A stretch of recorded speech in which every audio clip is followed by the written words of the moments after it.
Por que será que muitas pessoas fazem dietas e desistem e depois resolvem voltar, mas não conseguem sozinhas?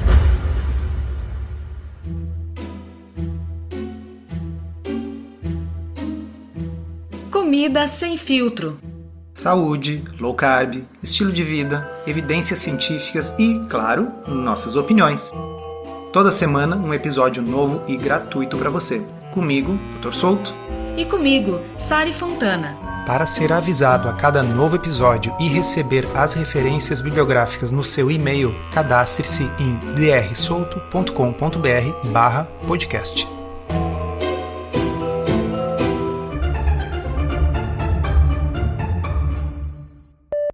Rodrigo, nosso convidado de hoje, alguma opinião, algum palpite sobre isso? Bom dia, Rodrigo. Oi, Sari. Oi, Souto. Obrigado pelo convite. De fato, a maioria das pessoas que conseguem manter o peso no longo prazo, tem um estudo até antigo, a gente pode até colocar a referência depois aqui no podcast, mas 80%, 90% das pessoas que conseguem manter o peso no longo prazo não conseguiram atingir esse resultado na primeira vez. Então, tentar várias dietas é quase que a regra para o tratamento da obesidade. E aí, eu acho que tem vários motivos, né? Então, a gente sabe que tem vários tipos de dieta para você atingir um déficit calórico. Às vezes a pessoa fez uma tentativa sem medicamento e na outra tentativa usou um medicamento, e sem contar a parte psicológica, né? As pessoas muitas vezes desistem, assim como outras mudanças de hábito que as pessoas também abandonam, como atividade física, por exemplo. Eu acho que isso é bem importante a gente já começar com essa informação, porque muita gente chega falando assim, nossa, para mim é muito difícil, eu já tentei muitas vezes e eu sou um fracasso. É bom você que está nos ouvindo, se esse for o seu caso, você saber que você não está sozinho, né? Como o Rodrigo falou, essa costuma ser a regra e não uma exceção. É importante lembrar que quando a gente está fazendo uma tentativa de perda de peso, nós estamos lutando contra algo evolutivo, porque o nosso organismo evoluiu para tentar reter calorias. Porque a verdade é que hoje a gente vive num mundo de abundância, mas durante a evolução da espécie era mais comum a escassez, de modo que ter a capacidade de não emagrecer facilmente e, ao contrário, ter a capacidade de armazenar com eficiência eram vantagens evolutivas. Então nós estamos lutando contra um imperativo biológico. É natural que não seja fácil. Mesmo quando a gente tenta simplificar uma estratégia, que é o que a gente tenta fazer, pode até ser simples, mas não é necessariamente fácil, né? E será que é mais fácil emagrecer na primeira vez? Algumas pessoas também têm essa impressão. Olha, uma vez eu fiz low carb e emagreci bastante, só que acabei reganhando peso aí, ou na pandemia, ou nas férias, ou, sei lá, no último ano, né? E agora quero voltar, mas não emagreço mais. Essa dieta que deixou de funcionar? Eu acho que a resposta é depende. Depende por quê? Porque essa pessoa que, por exemplo, fez a primeira tentativa, fez a segunda tentativa, ela pode usar a experiência que ela teve nessas primeiras tentativas para conseguir emagrecer nessa terceira tentativa, né? Então, do ponto de vista comportamental, eu acho que dependendo da forma que você enxerga essas tentativas, né? E não como tentativas que foram um fracasso, porque tem muito disso também, né, Sari? Existe um certo preconceito em relação à obesidade, não só da sociedade, digamos assim, mas às vezes do próprio paciente que tem obesidade. Ele se enxerga como um fracassado, às vezes como um guloso, que não tem disciplina, e é importante que o profissional de saúde tire esse estigma dele e faça que ele enxergue a obesidade como uma doença. E sendo uma doença, e geralmente uma doença crônica, porque emagrecer, por incrível que pareça, não é a parte mais difícil do tratamento, né? A parte mais difícil, como o Souto mencionou, é manter o peso perdido após o emagrecimento. É importante que o paciente desde o início saiba disso para que ele tenha convicção e esteja esclarecido que vai ser um tratamento que vai durar mais tempo. Sobre essa questão do emagrecimento parecer ser mais difícil nas tentativas subsequentes do que na primeira vez, eu sempre tinha uma dúvida, na realidade ainda tenho, o quanto disso é uma coisa comportamental, o fato de que talvez na primeira vez, pela novidade, a pessoa esteja mais entusiasmada e na segunda vez a pessoa já não faça tão certo ou tenha mais furos na estratégia, ou se é uma coisa biológica, se realmente o corpo resiste mais ao emagrecimento na segunda, terceira ou 10ª vez do que na primeira. Tem um estudo que quem me apresentou foi justamente o Dr. Rodrigo Bomeni, que é um estudo feito em roedores, que testou essa hipótese. E o interessante é que no caso dos roedores não tem como eles roubarem na dieta, né? A totalidade do que eles vão comer é aquilo que o pesquisador deu de ração para aquele dia.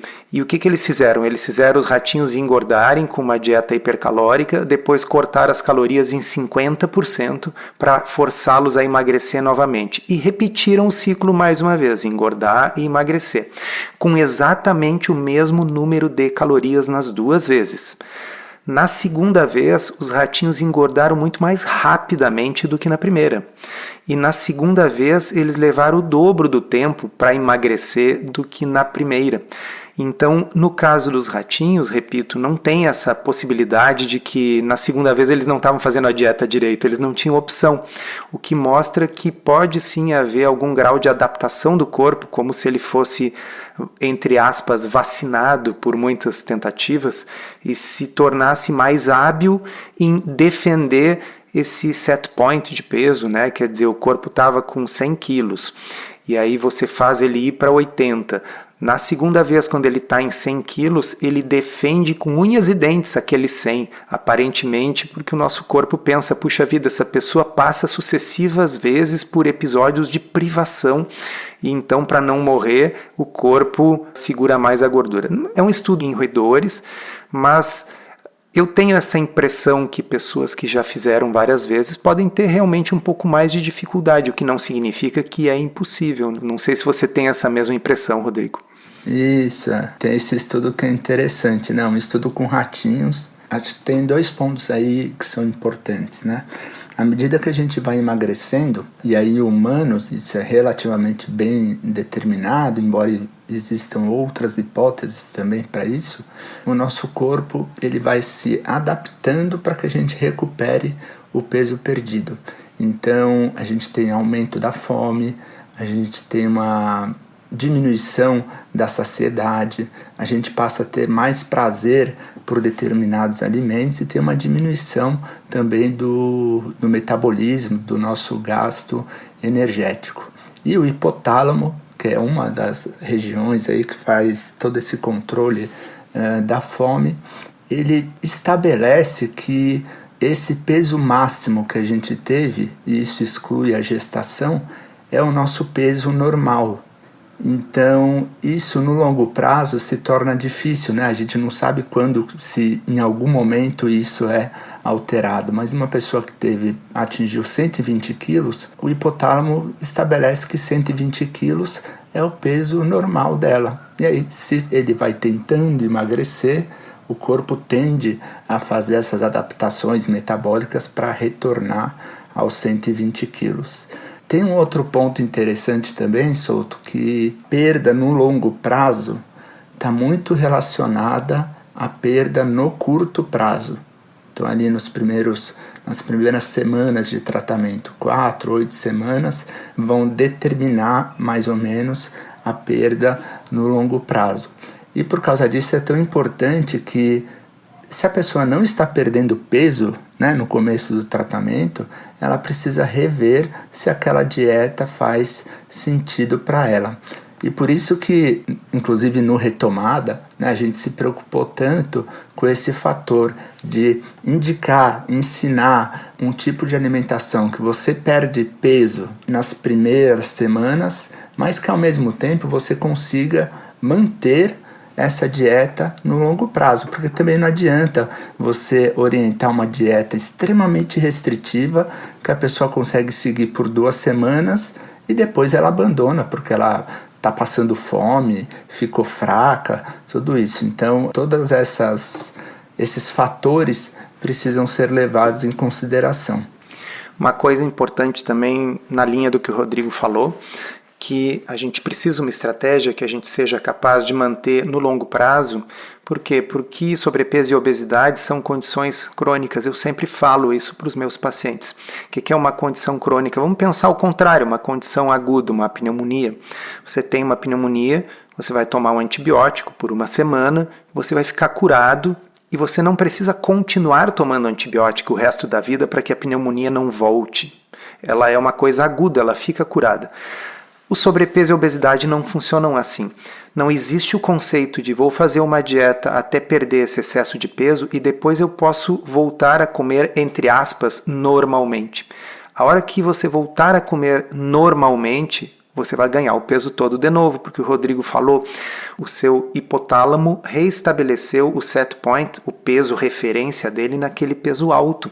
E ele continua achando que você está abaixo do peso. Quando você voltar a comer, entre aspas, normalmente, ele vai buscar aquele peso anterior.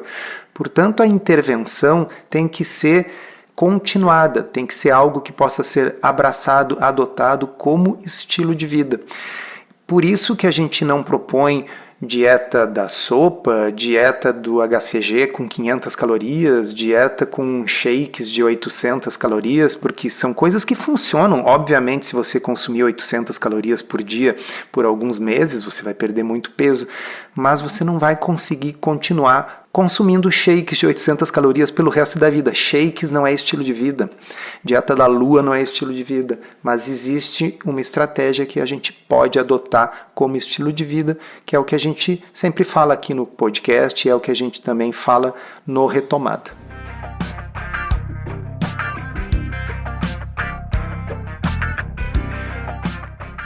Tem um ponto interessante que é assim, ó, a gente pega uma pessoa de 100 quilos e que conseguiu perder 30 quilos, que seja, que é uma perda exorbitante, né? Mas ela perdeu 30 quilos, então agora ela tem 70, né?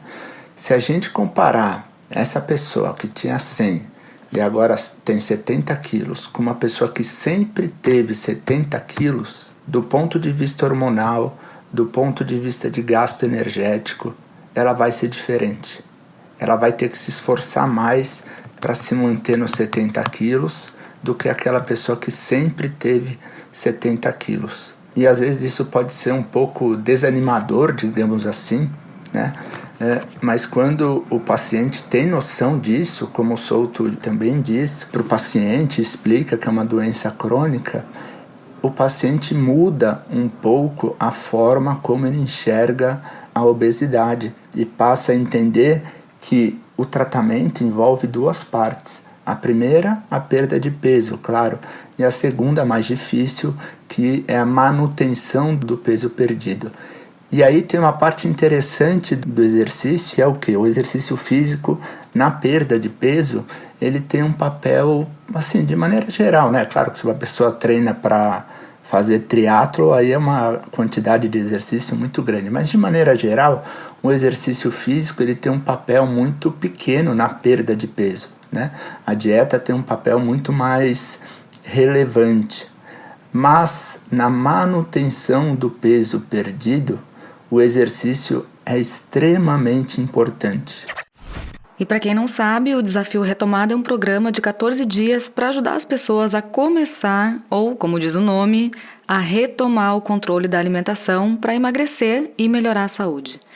No Retomada, a gente aplica as estratégias low carb e proteína e energia, baseadas em comida de verdade, com cardápios bem simples e o nosso acompanhamento próximo.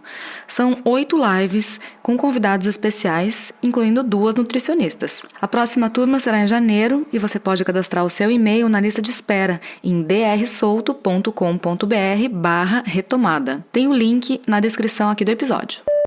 Aliás, eu vi vários comentários de pessoas que tiveram excelentes resultados nessa semana da PE. Sim, muito bem lembrado. E olha só, tem até um comentário aqui de uma pessoa que fez o Retomada primeira edição, a Marina King. Ela escreveu assim: a PE é incrível, low carb não resolve muito para mim. Eu já sabia disso, por isso que eu me inscrevi no Retomada para saber mais sobre PE, que é proteína e energia. E às vezes o que falta é um ajuste, né? A pessoa já vem de um caminho fazendo low carb e ela precisa fazer alguma coisinha, um ajuste fino para perceber uma evolução nesse processo de emagrecimento, que a gente sabe que não é linear, né? A gente não emagrece sempre na mesma velocidade ao longo do tempo, principalmente quem tem bastante peso para perder. Bom, o nome já diz retomada, porque muitas pessoas seguem a estratégia, por um motivo ou outro acabam deixando de seguir, então é uma oportunidade de retomar. E a gente começa com a estratégia low carb tradicional, que para muita gente é o que elas precisam, é o que funciona, é simples de seguir. E por outro lado, a gente apresenta na segunda semana uma sofisticação, uma sintonia fina da técnica, que é a utilização da relação proteína-energia, ou seja, de cardápios e alimentos em que nós temos uma proporção maior de proteína em relação à energia oriunda tanto de carboidratos como de gorduras.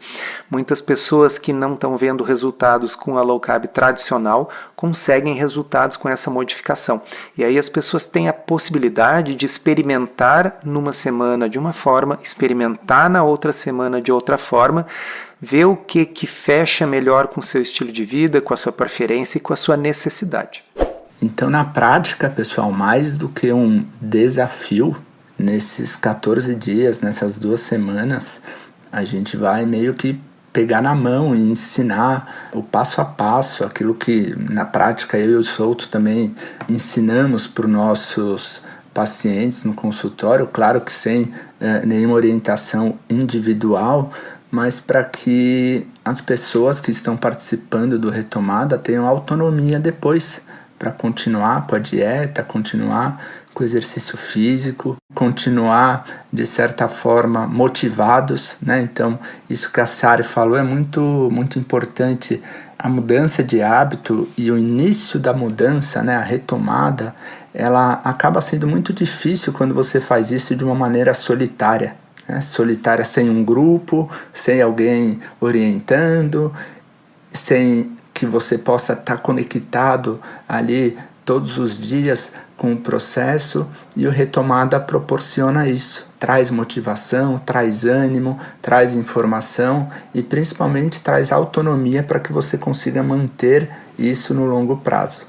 A gente ouviu das pessoas exatamente isso como um grande diferencial, né? A Cami Marcondes falou assim: foi demais. Eu sou do grupo que já estava na low carb, mas foi de fato um destrave para mim excelente. Eu já conhecia o trio Parada Dura, ela chama a gente assim, e a Nutri também. Quem quiser ler assim o que diz todas as pessoas que participaram, tem lá na página do Retomada, a gente vai deixar o link para vocês poderem ir lá e ver todos os detalhes.